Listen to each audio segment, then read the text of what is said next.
And a very good evening to you, and welcome to Politics 101 on Tuesday evening. David Hines here, welcoming you wherever you're joining us from, whether you're joining us from inside of Guyana, dear land of Guyana, or whether you're joining us from the United States of America, in Canada, in Europe, particularly in the United Kingdom. Welcome to Politics 101. Those of you who are joining us from the wider Caribbean, whether it's in Antigua and Barbuda, St. Kitts and Nevis, the Bahamas, Barbados, Trinidad, Jamaica, Grenada, St. Lucia, St. Vincent and the Grenadines. Of course, those of you who are further afield, those of you in St. Martin, welcome to Politics 101. Brothers and sisters out there in our South American continent, particularly in Suriname and French Guyana. Welcome to Politics 101. Good evening to all of you joining us from Guyana, and thanks to all of you who were with us last night. We got some responses to the program, helping to celebrate AUC Guyana's birthday, 98 and batting. 98 and batting. Thanks to all of you who came out and showed some love, because often in politics, love is a scarce commodity, and we were glad that we were able to share some love. And I was glad that I did that program because when Burnham turned 100, I pleaded with my Indo-Guyanese brothers and sisters across the aisle. So let's have a civilized discourse about Burnham and what he meant. And I was saying that to someone who didn't support Burnham. When I came of age, my aunt who raised me had left the PNC. She was a member of the Women's Auxiliary. And when the split occurred between Guyana and Burnham in 1971, she left and she was a Guyanite. She left the PNC. So I never grew up in a PNC household, you know. I never did. And my early days in politics, of course, were during the time of the Burnham regime.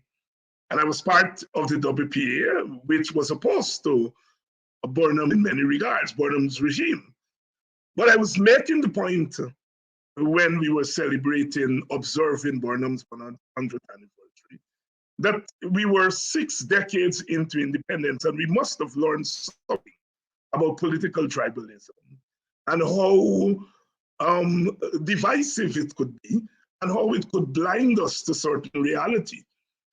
And as a scholar, I had been searching my own mind about how does one explain the Burnhams of this world, because Burnham was not single. He was part of a generation of African and Caribbean and Asian leaders in that post-World War II wave of political leaders. And during my studies, I began to ask myself what it was about that post-colonial moment, that early post-colonial moment, that it produced these leaders.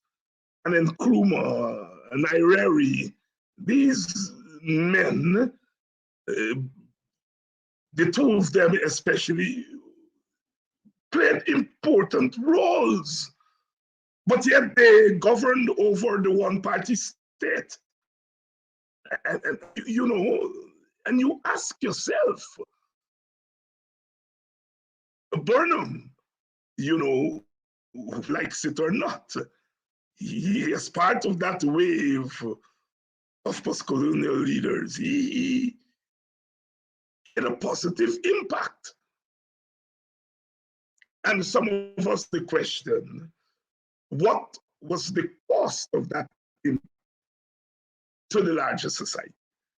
But asking those questions and answering them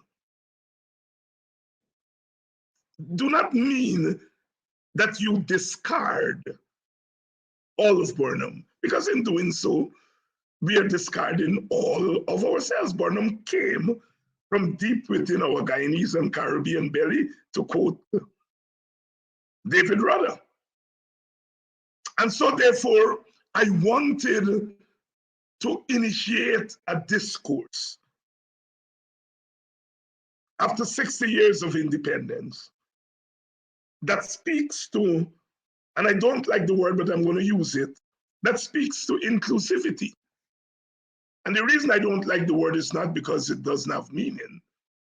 It's because it's used in Guyana to mean exclusion.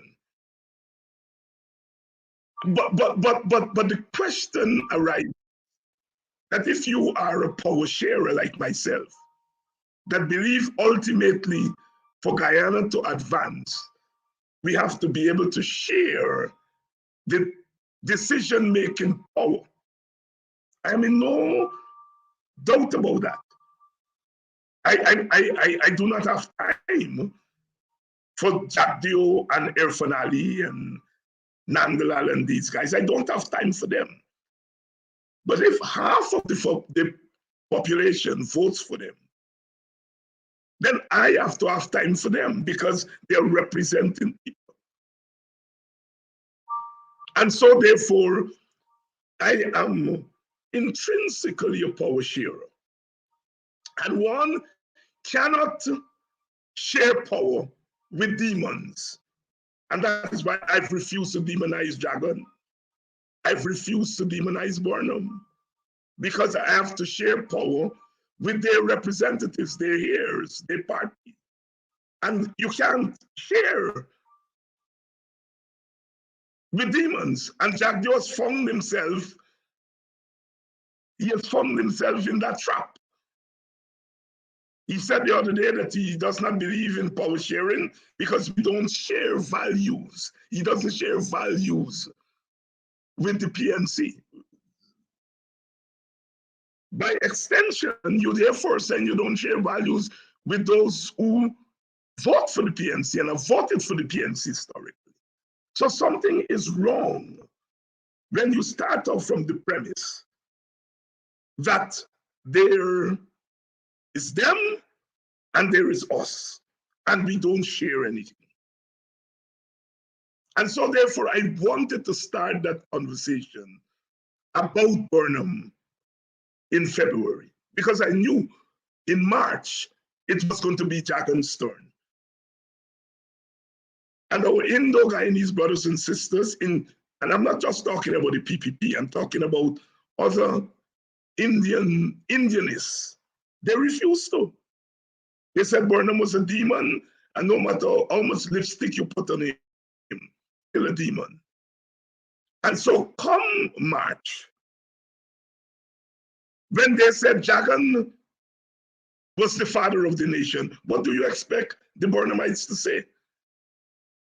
They said exactly what I expected them to say, that Jagan is not the father of the nation, it's Burnham. Conversation over. Conversation over. Conversation over. And I knew April was coming and that I was going to talk about Guyana. And June is coming and I am going to talk about Rodney. And so last night's program was done in that vein. Not to demonize, there are people who have problems. I've had problems with Guyana and the decision he made. I can tell you there was a generation in Buxton, loved him, but they felt in 1953, when Martin Carter and Rory Westmus proposed Guyana to be the first premier of Guyana, because Burnham and Jagan couldn't agree. And to break the impasse, Carter and Westmus proposed Guyana. And Burnham said, I will support Sydney. Jagan remained quiet. And I'm quoting Guyana here. Guyana said, once Jagan remained quiet and didn't give his full support, he was never going to go into that seat. and he declined. He would have become the first premier of Guyana in 1953. And some of his contemporaries in Boston held it against him because they said he should have taken the position. And then in 1964, as head of SCREA, a number of African Guyanese went to him and asked him to run in the 64 election as SCREA. And he said he went to Burnham and told Burnham people were suggesting it. And I'm quoting Guyana here. Burnham said, if you do that, it will send the wrong signals to our people. And Guyana said he walked out of that meeting and said he will not go down in history as the one who split the black vote. And many people thought that in 64, SCREA would have done well enough to become the balancer, and that Guyana could have become prime minister, the first prime minister. And there were Bostonians who held those two things against him because they felt that here was one of their own who could have twice, could have been the numero uno, and he didn't. And they would whisper those things to us youngsters and said, I hope you all don't do like Brother UC and give away power. Yeah. So I'm saying to say that it is not that Guyana is not perceived as someone who made political mistakes, but he apologized in a 1978 article called Racial Insecurity, that he, in the early 60s, he made the mistake of painting all Indians with the same brush, acknowledging that he made errors. And so now is not the time for us to be cursing down each other, whichever camp we come from. But to be talking, I think, about the positives, not ignoring the negatives, put the negatives in perspective, but to be in this era of oil, when we have a chance to wash away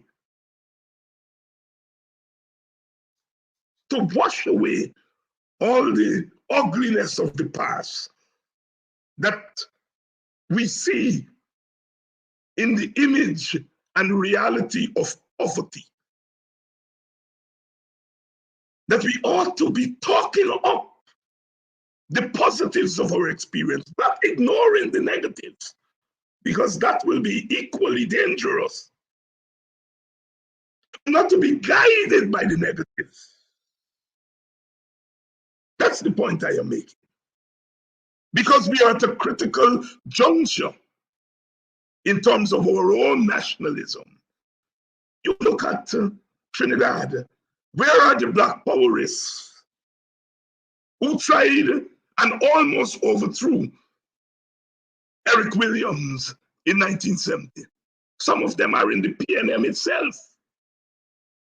Look at where the revolutionaries who actually overthrew Gary in 79.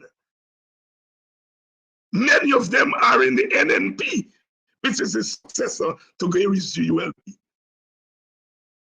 The leader of the UPP, one of the two major parties, was the right hand in Antigua and Barbuda, was the right hand man of Tim Hector. He's now the leader of the UPP in mainstream politics. Trevor Monroe, the leader of the Communist Party of Jamaica, the Workers' Party of Jamaica, is in the PNM. He was actually a parliamentarian for the PNP, sorry.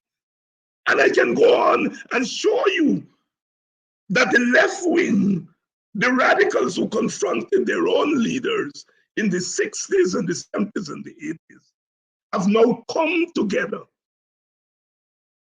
in the interests of the nation. That is why we in the WPA joined with the PNC in forming the APNU. And people talk about the PNC killed Rodney. Rodney was murdered, assassinated.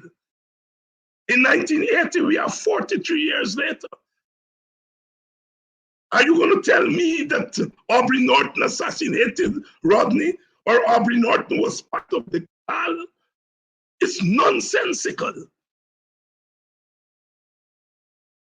Aubrey Norton is never going to stop me or any WPA person from saying what is a fact, and that is Rodney was murdered by the regime at that time.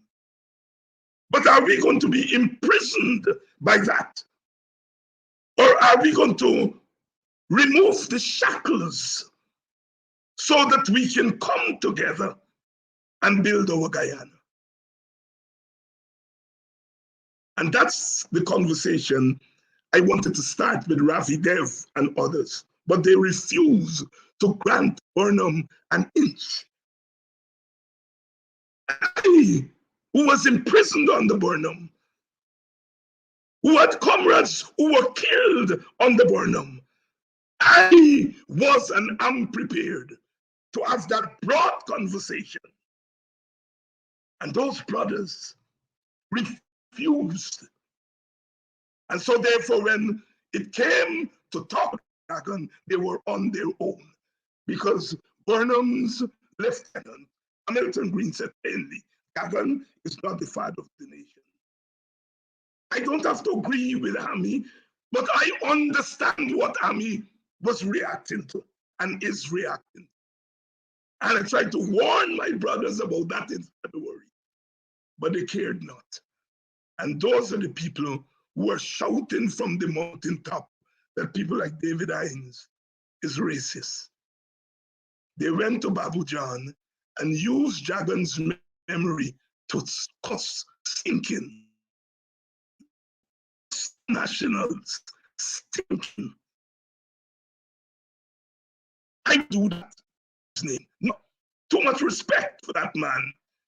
I had disagreements with him and still do. But I will never use his anniversary to cuss anybody. And that is why last night we wanted to use as an example. Celebrate our brother Guyana without cussing anybody. I hope we have taught this nation something by our example last night. Our example. I hope we would have taught the nation something. Tonight, we come on here to discuss with the People's Senior Counsel,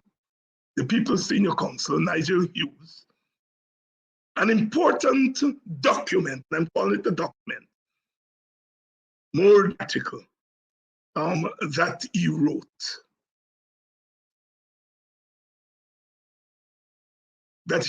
wrote. An important document. And it's titled 3 Years After. What are the tea leaves telling us? Because in 2020, Nigel Hughes raised the question about sharing the corn. How are we going to share the corn? Now, 3 years later, what have the tea leaves disclosed? How are we going to share the corn? That's what he raised. He started by saying the elections of 2020 have reaffirmed what we have all suspected has been the reality of British Guyana and Guyana since the abolition of slavery. We are and have always been a deeply divided society. Since May 1966, this is Nigel Hughes, there has been no significant change in the voting patterns of our people.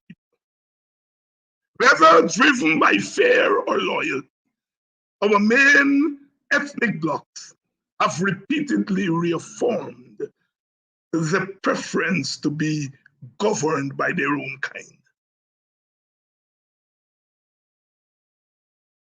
That's how Nigel Hughes started the movement. And he's asking 3 years later, what have the tea leaves told us? Well, Nigel is here tonight, and we are going to take on that question that he raised himself. He's a fanatic Caribbean follower and student of Caribbean music. And you would know Bob Marley said, I and I plant a corn. I and I build a cabin.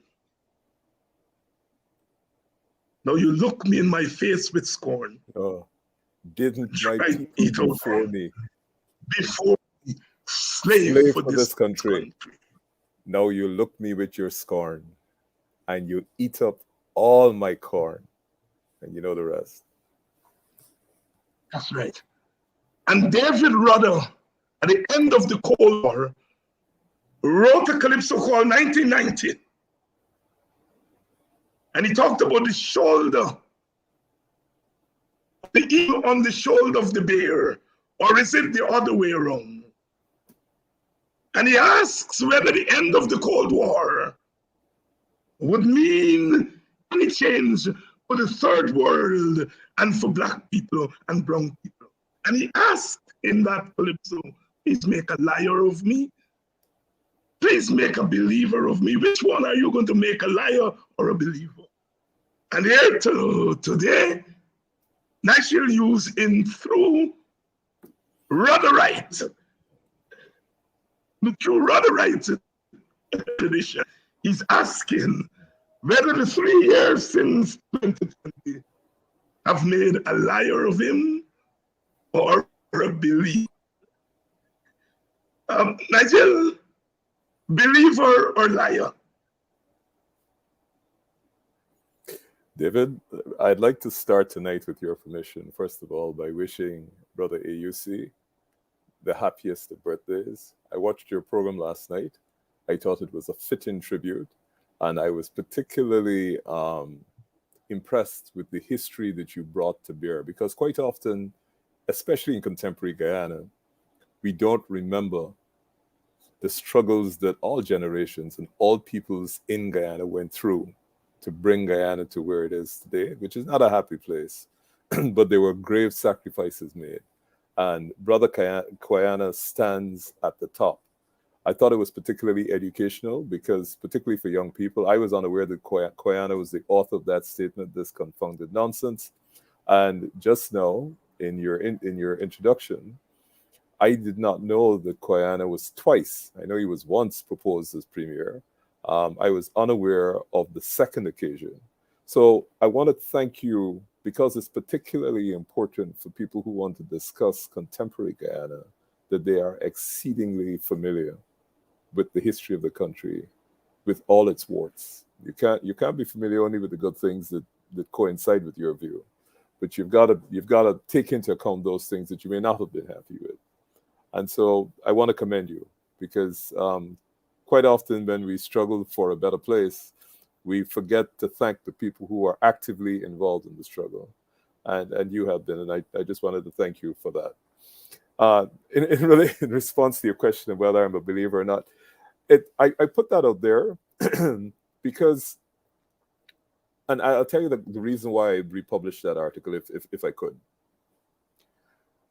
Takuma, when I was about 15, 16, and my father would take me to WPA meetings, John Street, Campbellville, Garnet Street, all over the place. Takuma was one of those persons who was always actively there, trying to make sure that everybody was okay. And I grew up because, of course, like any kid growing up at the time, the WPA was the political organization that captured the imagination of young people. And of course, it brought the excitement with it. And the fact that they were challenging Burnham's regime, I think, added something to it. And I grew up with knowing Takuma as a person who fought vigorously against the Burnham regime. Takuma was locked up several times, that I know. He was actually imprisoned, he did time. And David, from my perspective, and I only speak for myself here, where citizens have given their time and their liberty in the fight for a better Guyana, we owe them at least the expression of gratitude, and we owe them. So when you messaged me and said Tacoma is looking for representation, to me that was a sine qua. But to come to why I republished that article. So I was thinking about Tacoma, and I was thinking, 72 years old, you've given your entire political life and actual adult life to struggling for a better Guyana.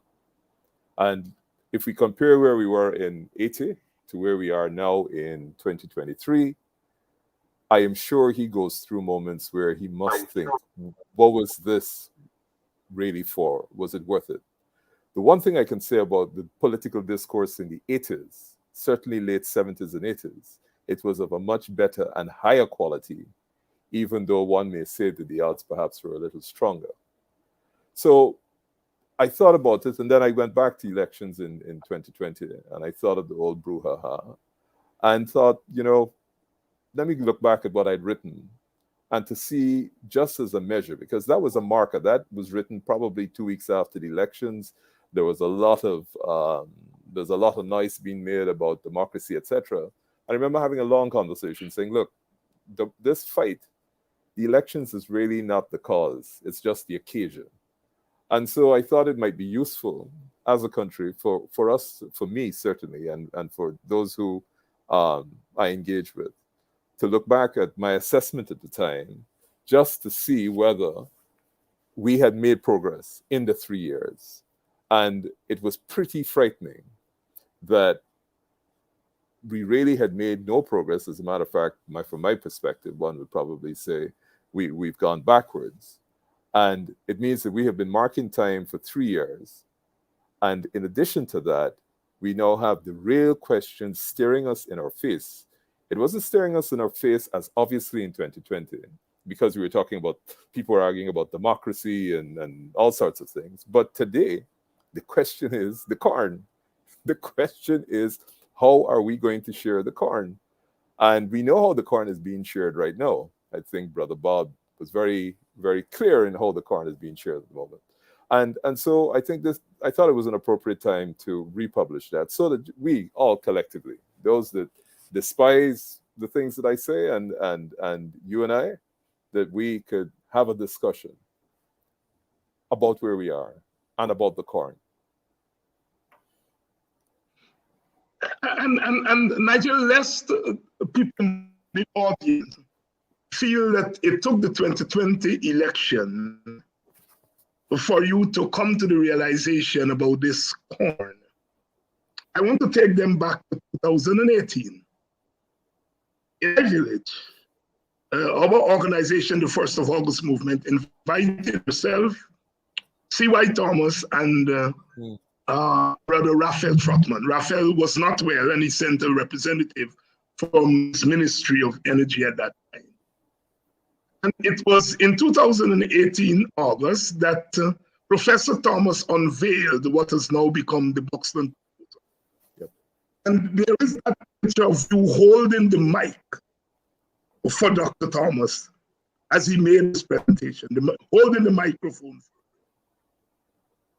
They came to question him, made a warning, missing that time. And to raise question there about our equal and how that is going to play out in the age of oil. So there was Thomas making an intervention about how the corn, one way in which the corn can be divided equally. And here you are saying, hold on, Professor, I am the student here, but I'm putting up my hand. Have we thought through enough the question of our division? Will our division allow us to share the corn in the democratic way that you're proposing. Take it from there, please, my brother. David, you bring back some very interesting memories. That Buxton proposal day when Professor Thomas made the proposal, I remember my instinctive reaction was, and this is again, C.Y. Thomas, again, I have to confess, revered in my view. As a child, grew up, this was one of the leading thinkers about a new Guyana who was hostile to Burnham. And I think if you give me a 30-second opportunity here, a lot of people forget that sometimes the persons who were the strongest opposers to Burnham and who fought Burnham tooth and nail for a different Guyana were African Guyanese. A lot of those that paid the ultimate price with their lives were African Guyanese. So, this conception that today, that because you're Black, you're PNC and you're always PNC is completely distorted. Kwame Nkrumah, several people lost their lives fighting Burnham. The WPA was the vanguard, the intellectual and political vanguard for fighting Burnham. It was a multiracial party. So don't let us misinterpret that part of history and get caught in this discussion where there are people who are suggesting that because you're African Guyanese, you have to be pro-Burnham and you're always either PNC member or pro-PNC. The shades of opinion that were African that opposed Burnham or had different views to him were many. But be that as it may, your question is about the 2018 proposal by Clive. And I was going to say, you hear a world-class economist, respected by many, put forward the proposal about how he thought that we should start to be able to distribute the wealth. Because one of the big discussions that is going on now is, well, it's not a discussion actually. The present government has one view about how this wealth is to be treated, and nobody is analyzing it. So, for example, yesterday at the local content conference where Vice President Jack Deo delivered a presentation, he spoke about filling the loopholes in the Local Content Act so that, for example, international investors who lend money to Guyanese to be able to satisfy the Local Content Act. He wants to close that loophole. The bottom line with that is, unless you have money, the Local Content Act does not apply to you at all. You have to have capital resources. So the approach of the government is essentially about building and increasing the wealth of a very small part of the population, less than 5%. Because the average Guyanese, and when I say average Guyanese, I'm not talking about worker here. The average Guyanese engineer, the average Guyanese person who has a trucking service, the average Guyanese who is skilled and perhaps in a position to take advantage of the oil industry doesn't have the capital resources to do that. So when you're proposing local content, particularly where the country doesn't have the skills to be able to contribute, what you're doing is your economic program is about growing the wealth of a small part of the population, which is predominantly Indian, yes, but it also leaves out the entire, well, not the entire, it leaves out most of the African population and certainly a large chunk of the Indian population. And so one of the debates that we fail to have right now in Guyana is what is the economic model that is going to really, truly, and in an equitable way redistribute the wealth. You can't approach that from a racial point of view. You have to approach that from a pure economic point of view. And what is happening here, which is what Professor Thomas was trying to avoid in his proposal, and I'll tell you why I reacted the way I did to him in a minute, is that he, like me, would like to see a fairer, more equitable distribution of the opportunities to grow in this new oil economy. It's not we're not talking about equitable distribution of the wealth where somebody walks around giving out a check every week to people. We're talking about an equitable opportunity to grow for everybody? And what is the economic model that you are going to design that is going to allow this wealth to actually get transferred, not by trickle down, but get transferred to a place where a larger part of the population can benefit from the equitable distribution and equal opportunity than the 4 and 5% who have capital resources that can then say, well, okay, I can afford 4 million US. The foreign investors coming with 3.5 million US, 7 million, let's go. The average person can't do that. And the other thing is, no person in Guyana who can only borrow money in Guyana at 12% or 10 to 12% can compete with foreign persons who are coming in to invest that are borrowing money at 5, 6, and 7%. Even in Trinidad, if your credit is bad, you get it at 8. So what Clive was saying here is we have to find, this is what he was saying in 2018, we have to find a way. And he spoke about perhaps one of the methods that he thought that could directly transfer wealth would be the payment of proceeds by way of cash to citizens. I instinctively reacted, perhaps displaying my historic class, which is perhaps middle class, and I said, no, professor, we have some issues here. One, if we start distributing, people start to develop a feeling of entitlement. And what we need our people to understand, particularly African people, is that this is not an entitlement. Our foreparents worked, and we have to work even harder to be able to deliver and take advantage of the equitable distribution. So what we want is equal opportunity and equitable distribution. Two, I felt that in Guyana in 2018, as I've always felt since I've come back to practice in Guyana, that we are an inherently unequal, imbalanced, hostile collection of people or tribes, whatever you want to call us, living in the single geographic space with limited foresight that we haven't even appreciated that even if we don't like each other, we have to share the same space. And like anybody who recognizes that you have to share the space, you have to work out the optimal modalities for managing that space. And the optimal modalities is not the exclusion of people that you have to share the space with.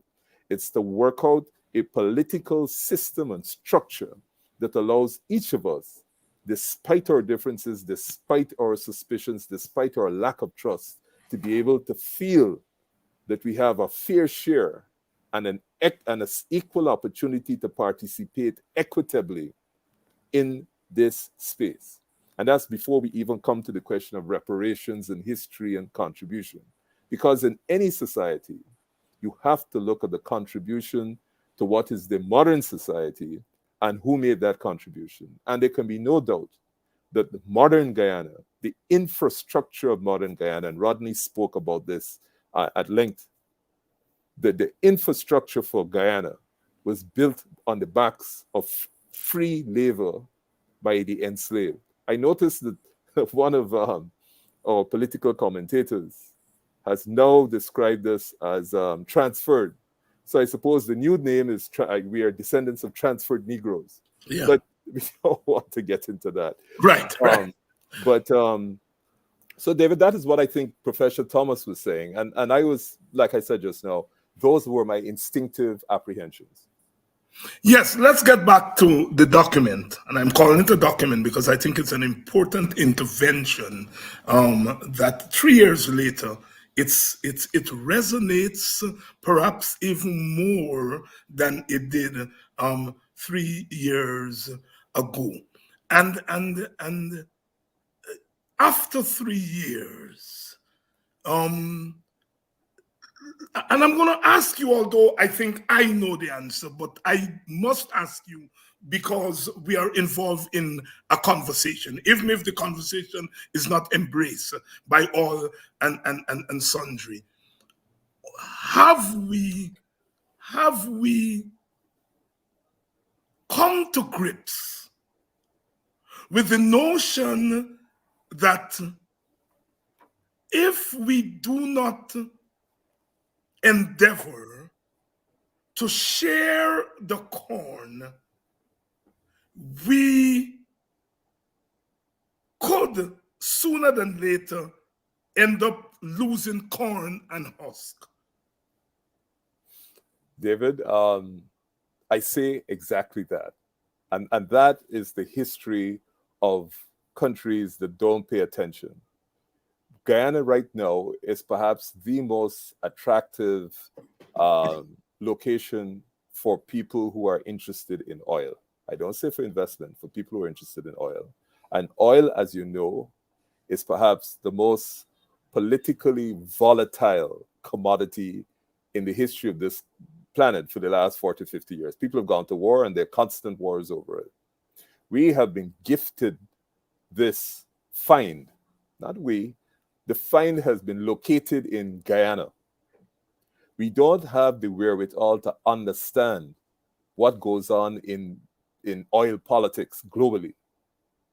And so while these two minor people in a population that is less than 1 million people are tearing each other apart, you have to look at what is actually happening to the ownership of that oil, and more importantly, the global policies that will impact Guyana as a result of the wealth that is generated from that oil. And we're not even in the game. We are not even in the game.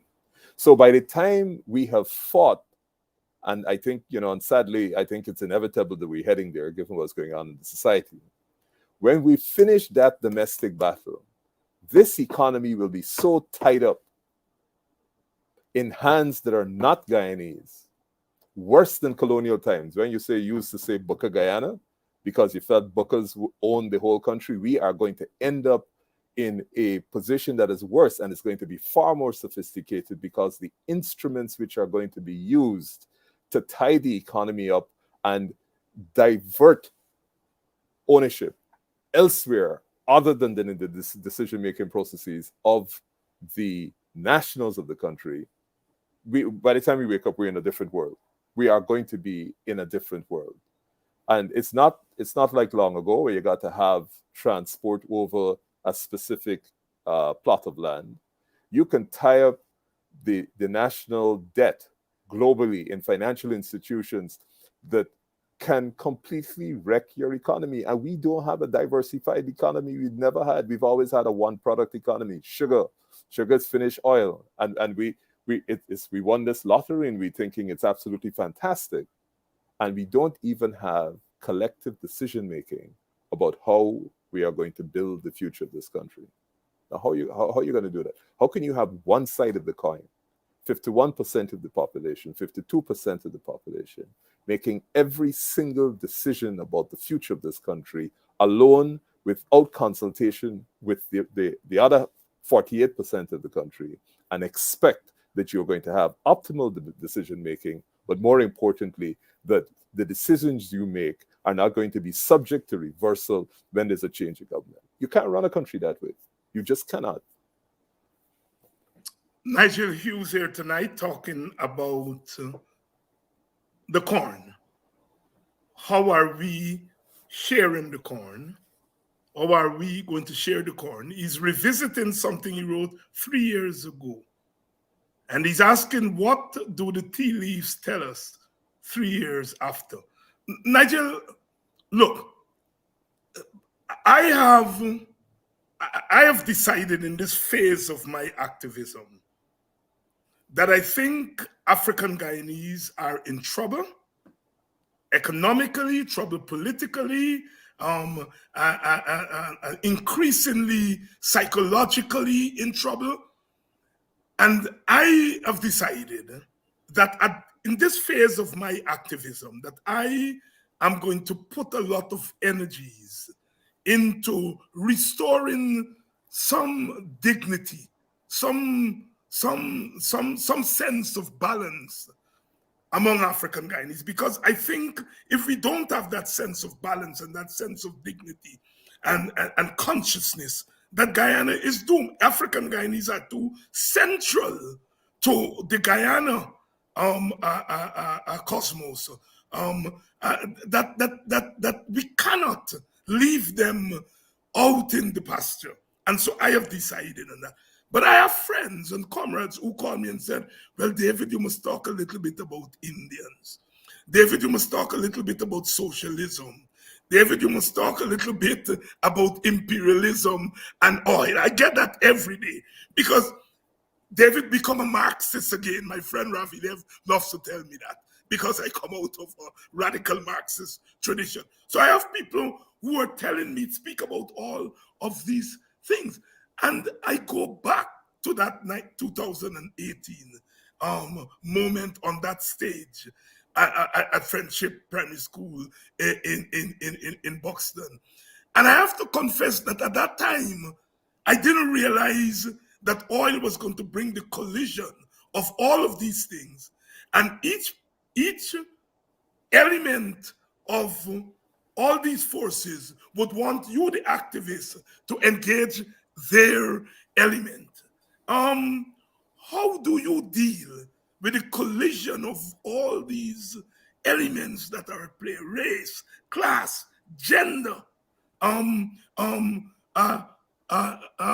country versus tongue, farmers, public servants, and now the armed forces. All of these are colliding in the age of oil. Help me make sense of it, because I am laboring. David, I just wanted to add two other areas that are affecting the African community: health and education. Yeah. No, you cannot have a country where any sector or any community, any race, any ethnicity, any tribe is in difficulty and the nation be called healthy. Let us go to the indigenous people, much smaller than the African population, 10%. And let us go to the data, because we have these discussions from a very emotive and rhetorical perspective without discussing them from the data position. Let us look at the indigenous people and find out what's the average school leaving age. Is it 10? Is it 9? And what is the average literacy? Then let's look at the African population and look at the data for that. Let's look at the literacy. Let's look at the average school leaving age for men. It's much younger. For boys, sorry, much younger than women. And then let's look at the Indian population and let's look at the data. And then let us examine the disparity between these various ethnic groups on education, as we should do for every other sector, health and the others. Let us examine that, because before we can start talking about a new Guyana, we have to have the data. Otherwise, we're going to just literally have a consult, which we're experts at. But it's no point having a consult if you don't have data. The fault lines for Guyana have been there from inception, from 1964, when we had the elections, and 1966, when we became independent. And if you want to go back to the PPP before it split, the fault lines have been there. And that's why I started, not in the 50s, but I started in 1838. Because when the African people, the enslaved African people, came off of the plantation, their labor was replaced by the importation of East Indians to Guyana, by the British. And the British were very concerned about the strength of the African people numerically and otherwise. And you will remember, that's why flooding land in estate land is so sensitive to Black people, because that's exactly what the colonialists did. And the colonialists wanted to make sure that they had a counter to the African population. So they made sure that by 1911, that's the crucial year, they had imported more East Indians than they had Africans, because they wanted the bulwark. The African people grew up knowing that their foreparents had labored forever, unpaid, for this land. And there was no talk of going back to Africa. You see, the Indian people came here and they had the option. They could go back to India or they can get paid and stay here. That was not an option African people had. So from the time the enslaved came here, this was their home. And it is out of this that we have begun to build what you call a Guyanese and Caribbean society. So the fault lines were there since 1838. The Indian population was confined. That's how come we used to have bongyards. They were confined to estates. So the opportunity for social intermingling, etc., didn't exist. They came with their religion intact. They came with their culture intact. And so to a certain extent, they felt that they were different and better positioned than the African population. So these tensions were there.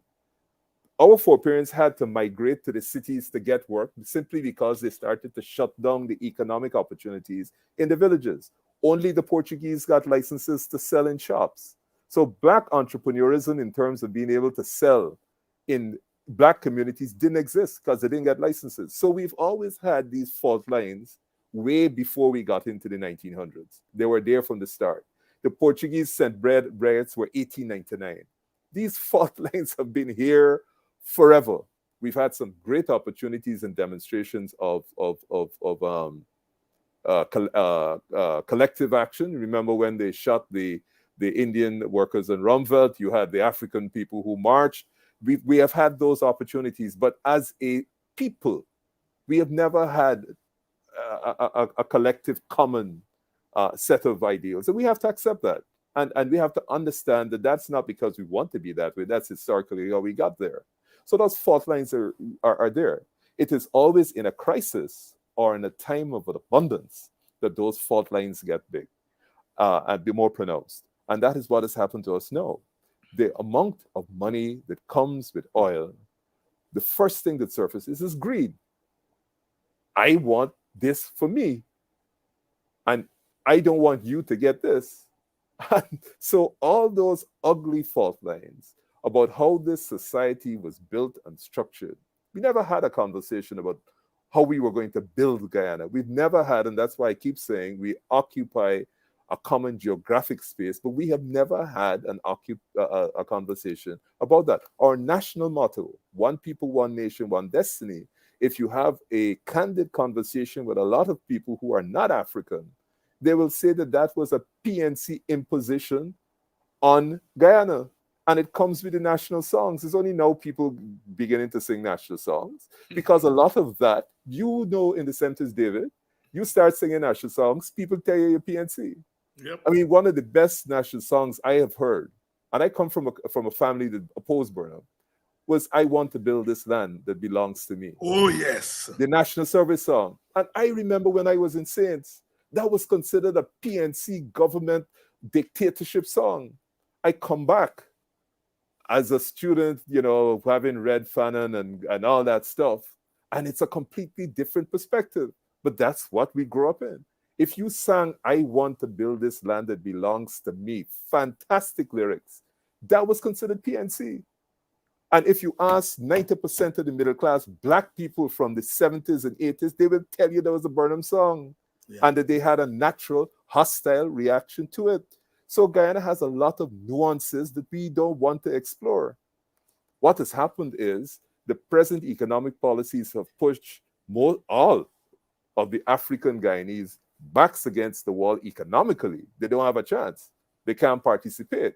So everybody who at one stage had a different view of Mr. Burnham now is examining what he actually was trying to achieve. If you think of it, when we were growing up, Burnham was supposed to be the second or third richest man in this country, in the world, sorry. In the world.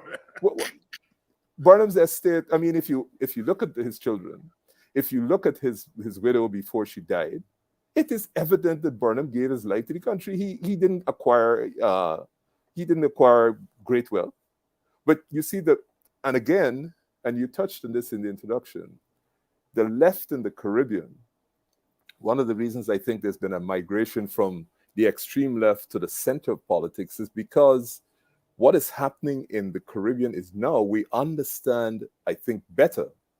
Perhaps we've got our own universities, so we're not following the colonial interpretation of history, just like how Walter wrote how Europe underdeveloped Africa, that re-examined that economic relationship. Now we are looking at the economic history in different lenses. So what is happening now is the left understands that, yeah, it's great to fight Burnham and etc., etc., but we lose the corn, as happened in Grenada. Grenada had a revolution. Morris was there. Bernard was there. They both had their specific skills. And look where it ended up. So the other thing that I don't think we give credit to, and this includes Chetty and Burnham and AUC and all those people who came through the 50s and 60s, is that was first generation power. They had no ancestors, no elders to go back and say, when you have this kind of tension between blacks and Indians, how do you manage this? How do you get the Meiji, the Pandit, the priest together to work out how this happened? It was the first time we were coming to power. And naturally, any generation coming to power or trying to get power for the first time is aggressive. They don't have the benefit of history to stand off and look at it. CLR James, always in his criticism of Rodney, said the time has to be right. And sadly, I mean, I don't blame Mr. Burnham, first generation power. When you are anxious, the whole world, India, Kenya, the whole world was self-determination for its population. That's the ferment that was going on. All these guys studied together, quote unquote, in the motherland in England. And so the ideas were coming out and they were anxious about moving into this new era. So we got to cut them some slack, because when we look back with 2020 vision, sure, we can say several of their decisions were bad. But at the same time, if you look at perhaps what Mr. Burnham was trying to achieve with national service, and I've heard several Indian people say this, it was the first time they got exposed to the way in which African people grew up and communicated. And similarly, several African people said it was the first time they got together. The idea was different, but it got buried in other things. And so when we come to today, contemporary society, we can't have a discussion where you say that be writing off Burnham or you're writing off Chetty. It's not, you can't be serious when you're doing that. Nigel Hughes here tonight. We were having this discussion of where we've been these past 3 years. And notice we're not cussing out anybody. We're having a mature discussion, and a discussion that probably will make some of us uncomfortable. I think some of the Burnham people in the audience may be a little bit uncomfortable with the way in which we are discussing Burnham. Some of the Rodney people in the audience may be somewhat uncomfortable, because we are looking and say, maybe those early years of independence, we didn't really suss the thing out enough on both sides. But as I said at the beginning, 6 decades later, it affords us some space in which we begin to, I see my brother Leroy Nelson talks about the complexity. And I think that's what we are engaged in. These former colonial outposts, small island and mainland states, but they are the cusp of modern, what I call modernism, what my ideological side call modern capitalism. There is no understanding of the evolution of capitalism, Western capitalism, without taking into consideration the role played by these little islands and mainland states. In that sense, as CLR James has said, the Caribbean is probably the most modern of societies, because you can't talk about world revolution without taking into consideration these little spaces. And that is why CLR, I'm going to say this, ask Nigel my next question and shut up. CLR James traveled to Mexico, where Trotsky was living after he was exiled from Cuba. And I saw CLR James in a lecture. He said, and I went to Mexico, and I told Trotsky, he does not understand the Negro problem. This is the 1930s, so the word Negro. He doesn't understand the Negro problem. He doesn't understand Black America and the Caribbean. And Trotsky, in that time, as you know, was a big name in leftist circles. And that James himself was a follower of Trotsky. But Trotsky didn't understand. And I think part of what we're seeing with some of our leadership is a lack of understanding of the complexity of these places that we call home today. Complexity in terms of the role they've historically played, complexity in terms of the groups that came here under different circumstances and have had to engage in the challenges that come with the way in which we came here. And I think part of our task today is to try to figure that out. Nigel, what you've seen in the last 3 years, and you can comment on anything that I said in that little commentary there. But after what you've seen in the last 3 years, how do you see all of this playing out at the level of the people? We see where the leaders are, and we see the play of the leaders. But ultimately, leaders are not the sum total of a country. Ultimately, it's the people. How have your observations of the last 3 years, what the tea leaves are telling you about the fate of the ordinary working people, the toilers? Okay, so thanks for the opportunity for that. That's a big one. My instinctive response to that is this: we have to look at what is going to happen economically to this society. The current policies, the current economic policies, and the current policies of the present government are going to make, like I said, the class of people that have capital, because they're the only people who can benefit under the system, because they're the only people who can invest. There's nobody else.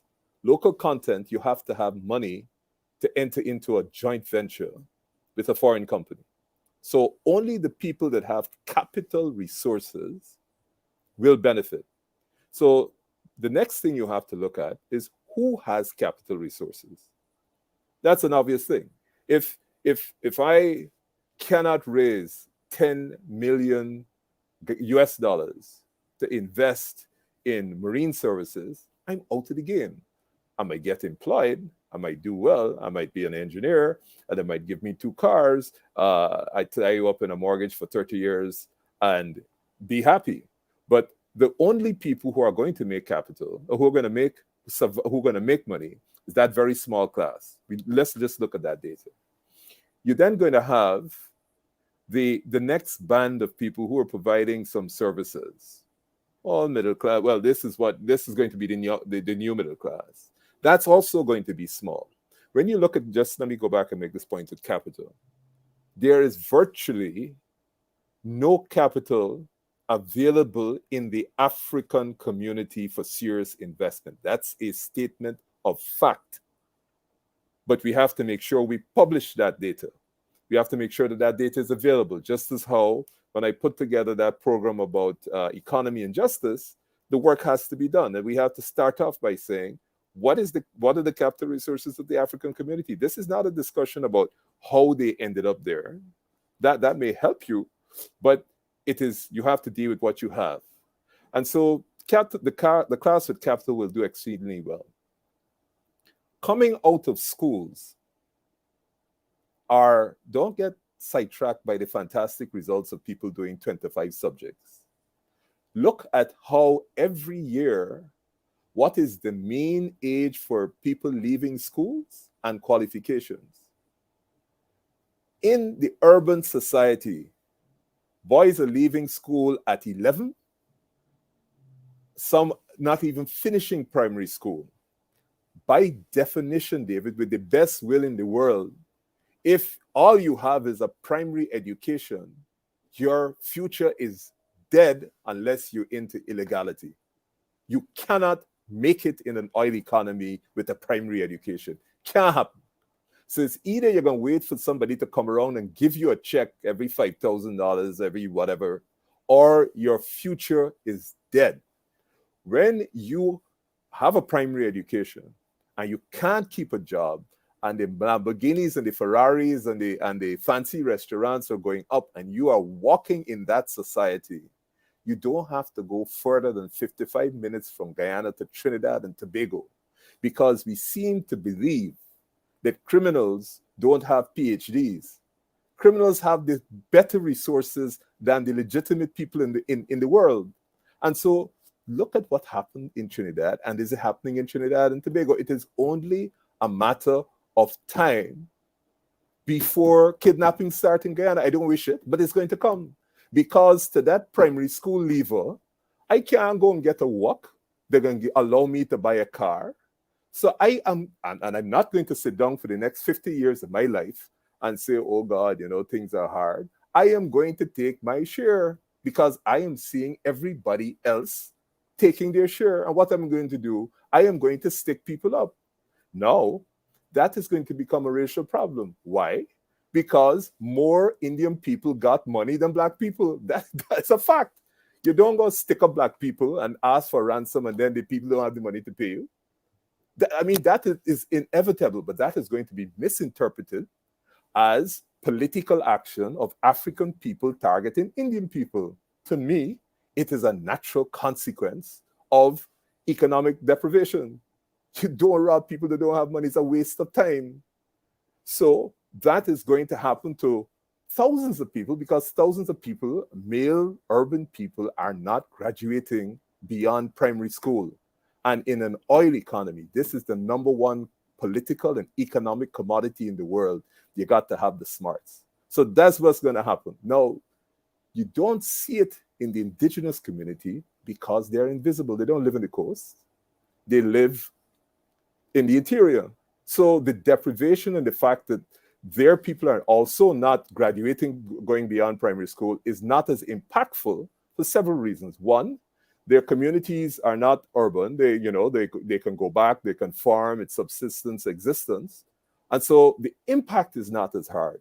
The impact in the urban society, where each one of us got to drive down the road, is going to be more immediate. So that's what's going to happen to the mass of people, because if you look at the educational results at CXC, at CSEC, you will find that what happens is these people are not qualified. So you're going to hustle little drugs. I mean, if you go back to Gypsy song, Little Black Boy, you're going to try and walk in the maxi taxi, and that is your existence. And they are going to be, now let me just say this. Not because you drop out of school at primary school level means you're stupid. There are exceedingly smart people that drop out of primary school that will find ways that are not orthodox to make a living. And everything from fraud across the board is going to increase. So that's what's going to happen to the males. A little higher up the chain, and this is happening more and more because I've had a couple of conversations, surprisingly, with women who've started their own businesses, Black women, but they're getting knocked out because they can't get the contracts. The business is being diverted away from them to supporters of the present government. So they don't have an opportunity to grow their own businesses. Sure, they get celebrated. Sure, they go and they talk about new economic opportunities. But we should really examine the numbers of how many African businesses are really being given the same opportunity to grow. I hate to give you a personal example, but I have to share it.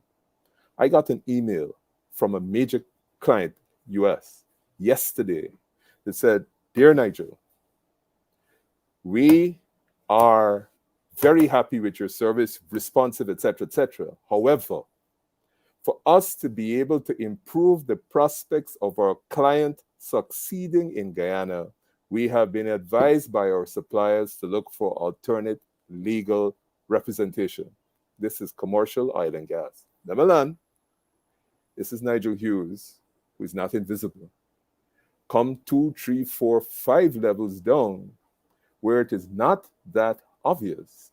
Imagine what's happening to those little African women trying to run their own businesses, whether it's engineering, whether it's consultancy, whether it's health safety and HSSE, trying to start their businesses. They got the UG degree and they know that this is really the key, but they ain't getting the contracts, or the contracts are so small and moderate that that class of people will not generate the economic resources to be able to make the difference, because the shots are going to be called not by the person who sits in the position of president.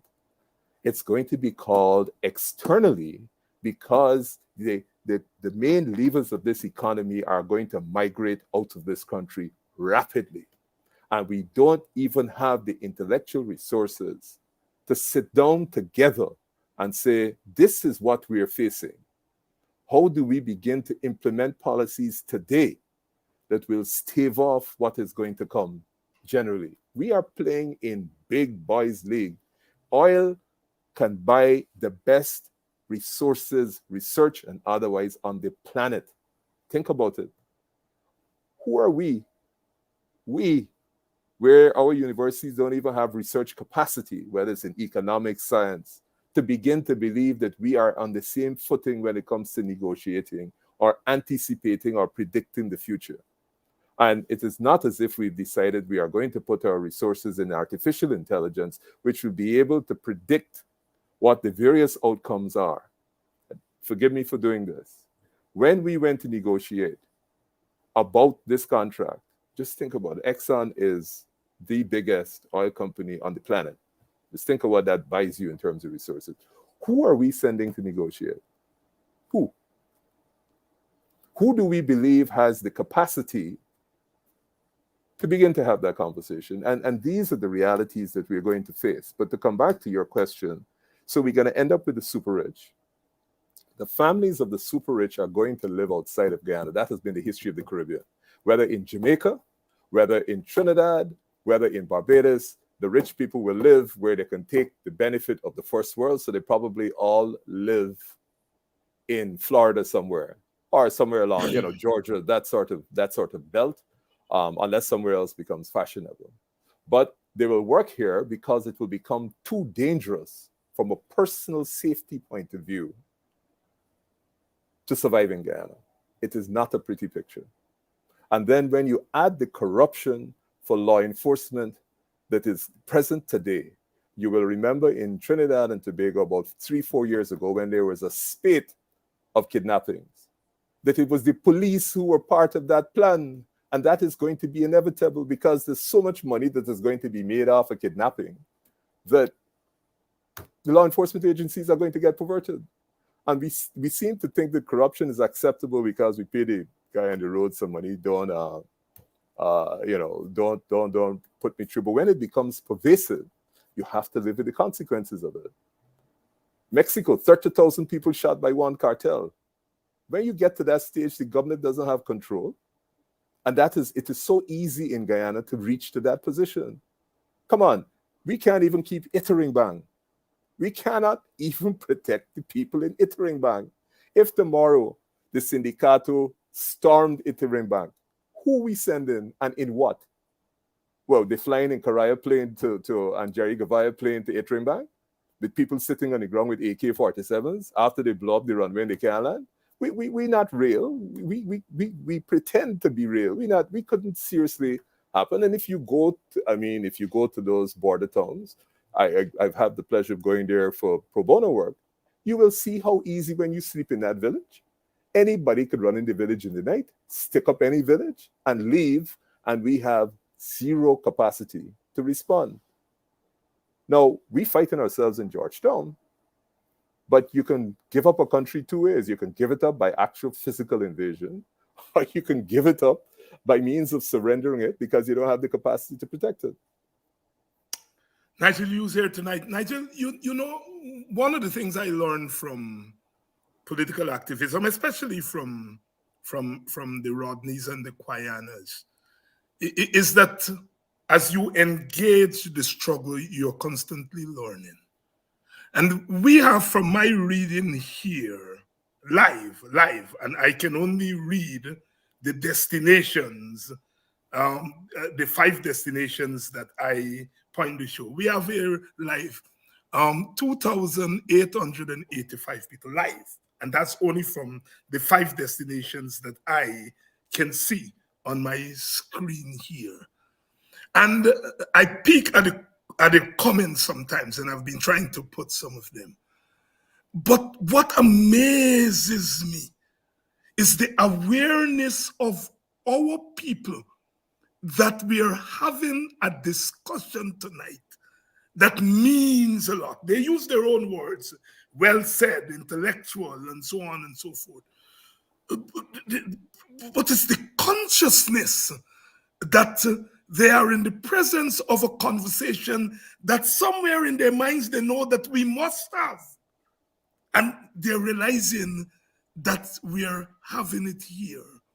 Yet, there's some people who paint us on these platforms as dangerous, as racist, as destructive to the country. Is something happening within the context of social media with political discourse on the one hand by those who would rather not have these discourses, and the other hand, those who want these discourses? The collision of those two forces, do you think it will take us anywhere? One of the things, David, that Guyanese are very good at, we've been talking for a long time. Unfortunately, the conversation has got very rancid and very sour. But we've been talking for a long time. And every time we talk, we don't do. We are not doers. We are not a people of doers. We don't do as we are people who've produced several citizens of high intellect, but we are not doers. That is where we have consistently failed. And I say that for many reasons. If you think of the Jamaican culture, if you think of Red Stripe, if you think of reggae music, if you think of dub, if you think of any of those things, it is now global. Whether it's in a film, you hear a Jamaican accent, whether it's you want a red stripe or a dread stripe, that's global marketing. And that comes from the essence of the people, that they don't see themselves as unequal. You ask a Jamaican, he is as big as the president of the United States. He does not believe Jamaica is a minuscule little country with 3 million people. It is the ability to believe in yourself and have big dreams. Guyana, let us pick Guyana. Banks, there, other than the Guyanese community globally, don't know about it. There is nothing that we have done or taken advantage of as Guyanese that has indicated a confidence in ourselves. If you go into 90% of the households of Guyanese overseas, Indian, Black, Portuguese, indigenous, we will all talk about Guyana. We will all talk politics. It will all be negative. And none of us say, look, we gonna make it.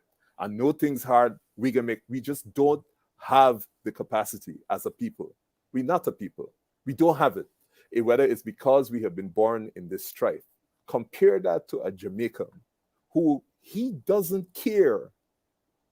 And this comes from a country, and we've got good antecedents, 1763, before the Haitian Revolution, before American independence, not only did we rise up in Bobis, but we ran the colony for a year.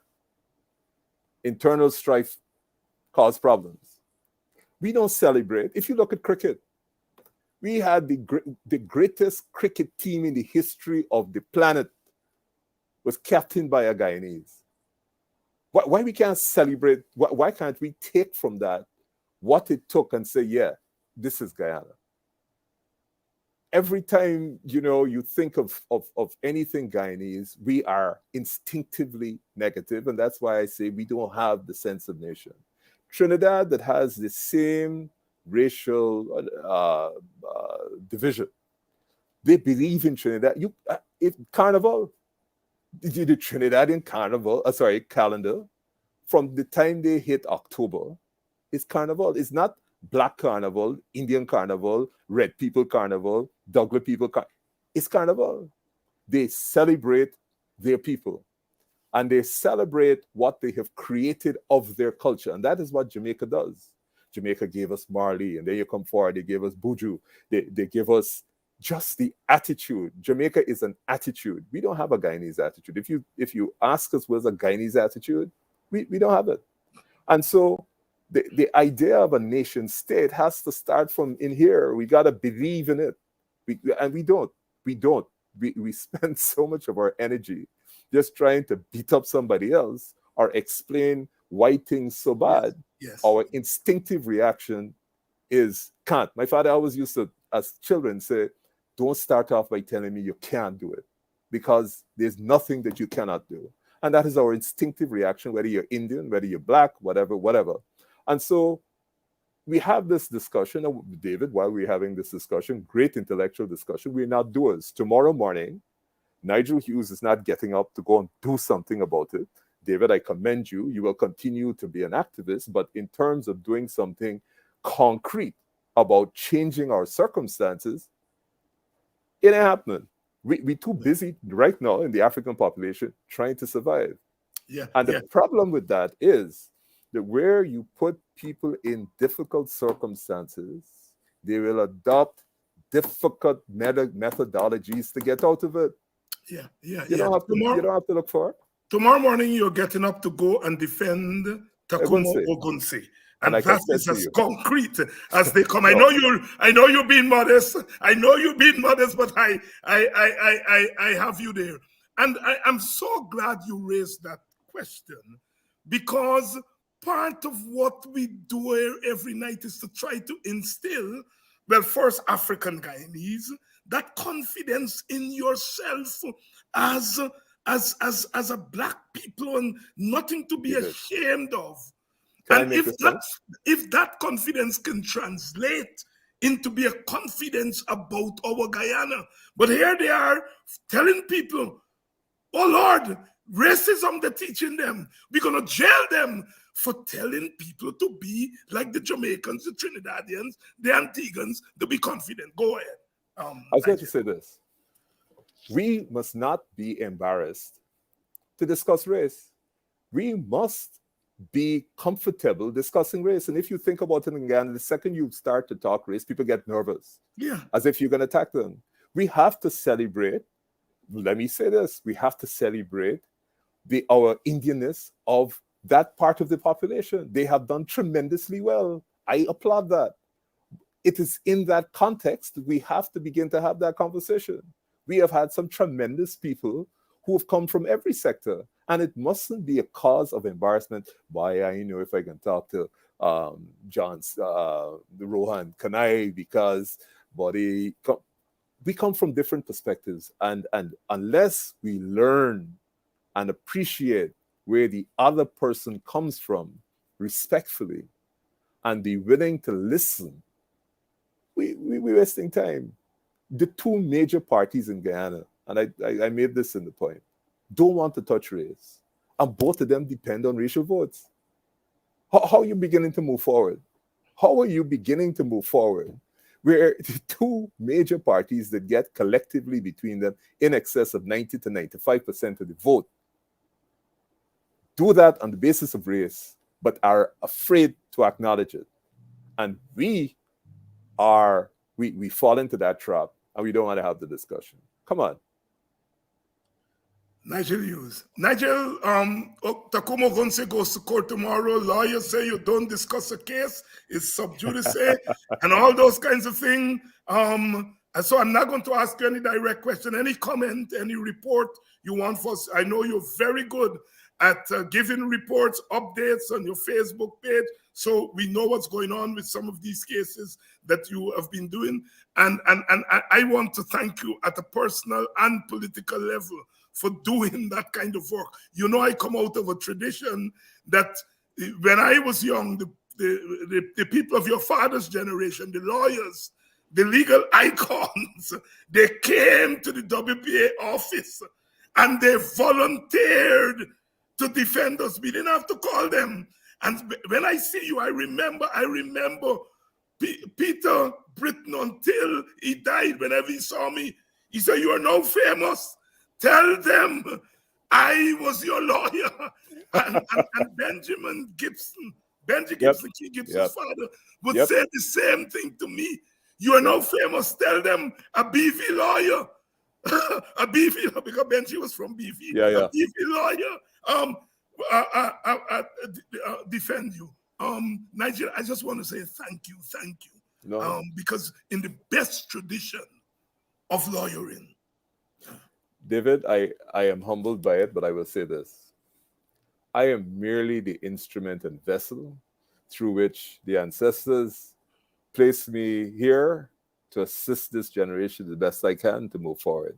This is not me. This is what I have to do. And like I said, Ogunse I knew as a kid, and I know the sacrifice that brother has given to Guyana. I can't repay him.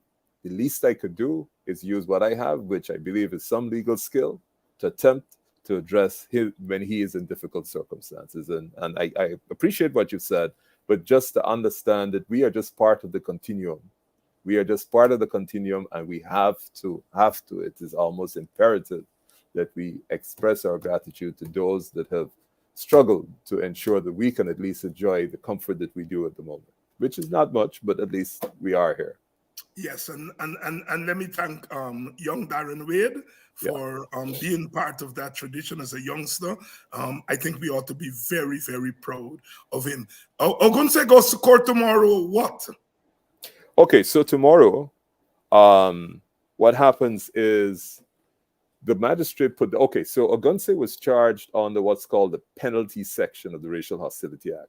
So that's the section that says anybody who commits a crime under this section shall be liable to imprisonment for a fine of $500,000 and imprisonment for 7 years.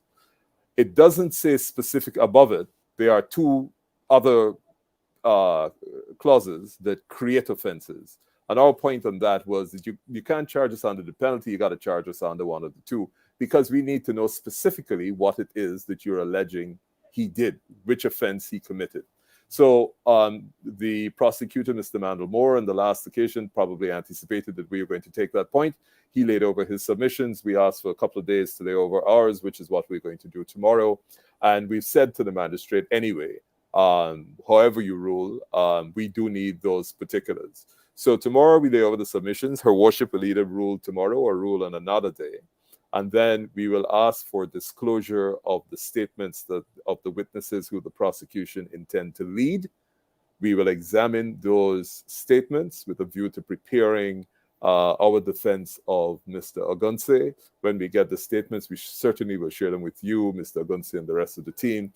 And as far as is legally possible, we will try and keep you updated with what the prosecution is alleging, whether they bring new charges. That's also a possibility tomorrow, because when they issued the wanted bulletin, they said that they have all the charges. I do want to make this point, though, David, is that we let so many things slide in Ghana. So this big wanted bulletin was issued for Mr. Ogunse. No one ever attempted to contact him, not a single person. So it means that you could issue a wanted bulletin that goes up on the internet, seen by the entire planet, that puts you in a category of wanted, which means you're a fugitive, you're a criminal. So by definition, a wanted bulletin puts you in a particular category. 2, you would have thought that if the police issue a wanted bulletin or go to the extent of issuing a wanted bulletin, that they are in some state of readiness and preparedness for when the person comes in. So whether you have questions to ask, etc., etc. Mr. Ogunse goes in, not a single question is asked of him. Normally, you only detain people during the course of an investigation if you think their release is likely to impact the investigation or they're likely to flee. A man who surrenders to the police station is not likely to flee. So that part of it is ruled out. And there was no suggestion at all that Mr. Ogunse at any stage was going to interfere with the investigation, because they had this on tape. They had been discussing it for weeks. Now, why would you detain a man like that and not give him his liberty, other than you intended to humiliate him by keeping him for the length of time that the Constitution permits if you have reasonable grounds. They had none. They questioned him once. What did they do? They play the tape and say, you have anything to say? He says nothing. And so this kind of abuse of citizens, it gets highlighted here because of the status of Mr. Ogunsi, but it happens every single night to young men in the city who get picked up and get locked up, and they know it's 3 days, and they sit down. The problem we don't realize is that level of brutalization to young men leads them to become hardened and leads them to become a little bit more brutish in their actions, because they feel that if the society can treat me with that level of disregard, then I don't have to have regard for you. And so if I only got a primary education and you get in my way in my hustle, I will treat you equally as the way the police treat me. And it's the citizens that face the brunt of that, not the police, because they know they can't go and jump for the police.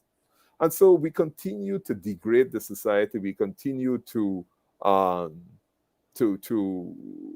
express our inability to cope with some basic interactions. But I thank you.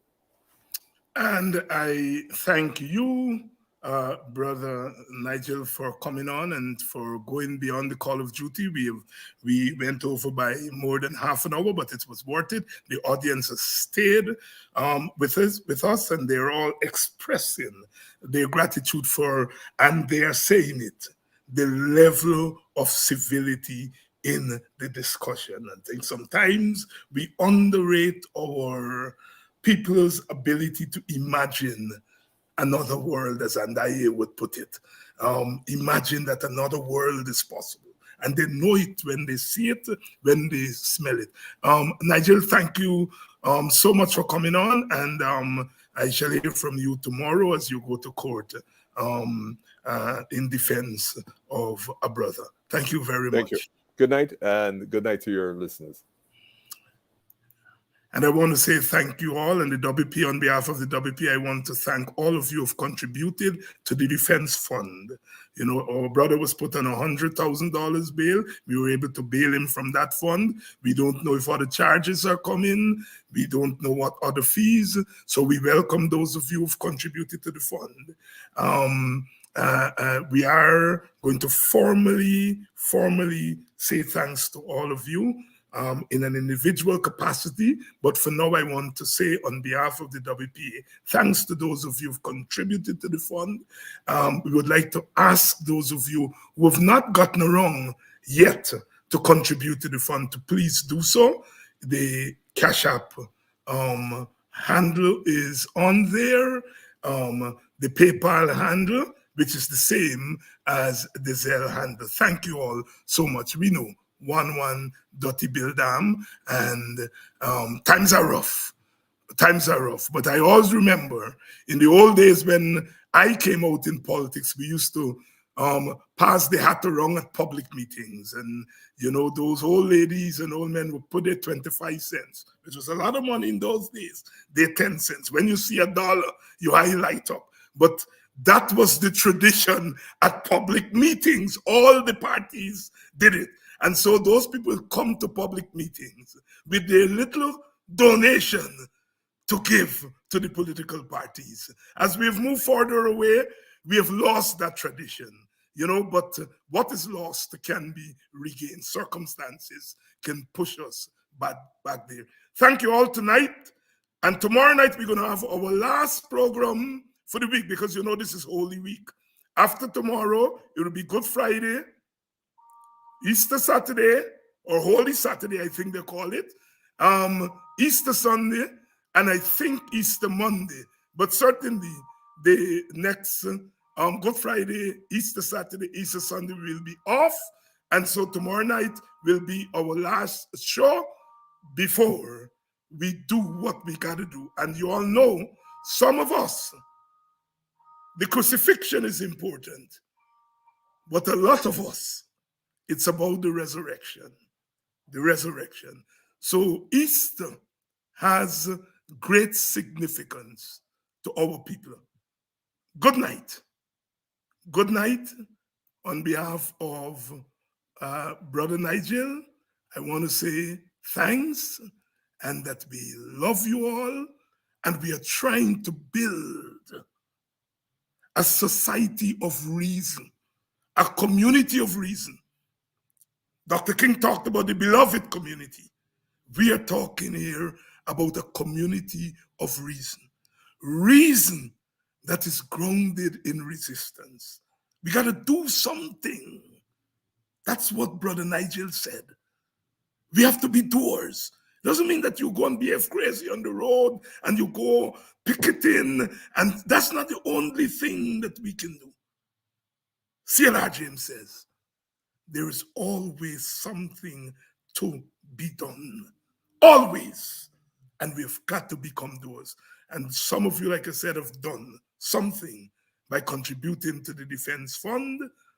Others of you can follow. But there are other things that we can do righteously, righteously, righteously. Good night until tomorrow night.